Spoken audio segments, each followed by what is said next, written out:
ஒரு பையன் ஒரு அழகான பேயை காதலிக்கிறான். அதாவது அதை பொண்ணுன்னு நினச்சி காதலிக்கிறான்.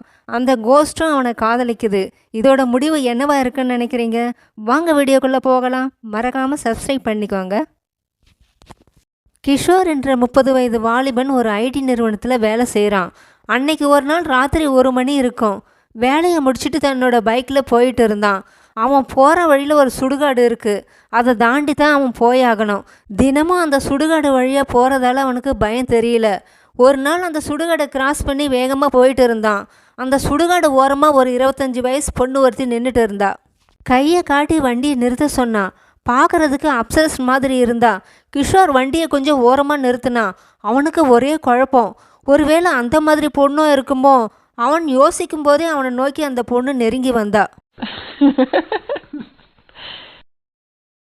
அவனுக்கு பிடிச்ச மல்லிகைப்பூ வாசனை அவனோட மனசு சவலைப்பட ஆரம்பிச்சது.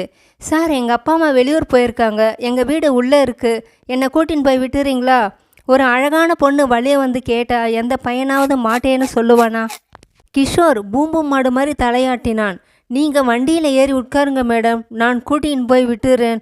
அவள் வண்டியில் பின்னால் உட்கார்ந்தாள். அவன் தோளை மெதுவாக பிடித்தாள். ஐஸ் கட்டி தொடுவது போல் அவன் உணர்ந்தான். அவள் வழி சொல்ல ஆரம்பித்தாள். சுடுகாட்டிற்குள் வண்டி வேகமாக சென்றது. உள்ளே ஒரு குடிசை வீடு இருந்தது. வண்டியை நிறுத்த சொன்னாள். என்ன மேடம், உங்களை சுற்றி இத்தனை பேர் தூங்குறாங்க, நீங்கள் எப்படி பயம் இல்லாமல் இருக்கீங்க? கிண்டல் அடித்தான் கிஷோர். அவள் சிரித்து கொண்டே சொன்னாள். அதுவா, உள்ளே வந்து ஒரு கப் காஃபி சாப்பிடுங்க, அப்புறமா சொல்கிறேன். ராந்தல் விளக்கை ஏற்றினாள் அந்த பெண். விளக்கு வெளிச்சத்தில் மிகவும் அழகாக தெரிந்தாள் அந்த பெண். இங்கேயே தங்கிவிட்டு காலையில் சென்றால் என்ன? அவன் மனம் கணக்கு போட ஆரம்பித்தது. உள்ளே சென்ற அவள் கையில் காபி எடுத்து வந்து அவனிடம் நீட்டினாள். காஃபி சாப்பிடுங்க. அவன் கப்பை வாங்கி வாயில் வைத்தான். என்ன காபி சில்லுன்னு இருக்கு? ஒரு மொடக்கு குடித்தவன் கீழே துப்பினான். என்னங்க குழகுழன்னு இருக்கு? அவள் பதில் பேசாமல் அவனையே முறைத்து கொண்டு நின்றாள். கப்பை கையில் வைத்து கொண்டு விளக்கு வெளிச்சத்தில் பார்த்தான். பார்த்தவன் அதிர்ந்து போனான். அவன் குடித்தது காப்பி அல்ல, ரத்தம். அவன் நிமிர்ந்து அந்த பெண்ணை பார்த்தான். அங்கே ஒரு எலும்புக்கூடு நின்று கொண்டிருந்தது. அலறி அடித்து கொண்டு வெளியே ஓடினான்.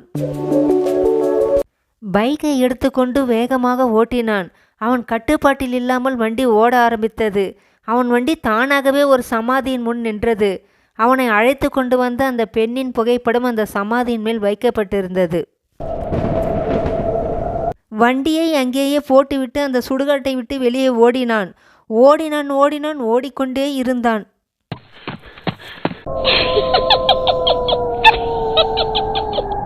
ஒரு வழியாக தான் தங்கியிருந்த இடத்திற்கு வந்து சேர்ந்தான் கிஷோர். அவன் நண்பர்கள் அவனை சூழ்ந்து கொண்டார்கள். ஏண்டா மச்சி, எங்கடா 2 நாள் ஆளையே காணோம்? அவன் பேயை பெண் என்று நினைத்து ஏமாந்ததையும் உயிரை கையில் பிடித்து கொண்டு ஓடி வந்ததையும் கூறினான். அவன் நண்பர்கள் அந்த த்ரில்லிங்கான அனுபவம் கிடைப்பதற்காக எல்லோரும் அந்த சுடுகாட்டை நோக்கி படையெடுக்க ஆரம்பித்தார்கள்.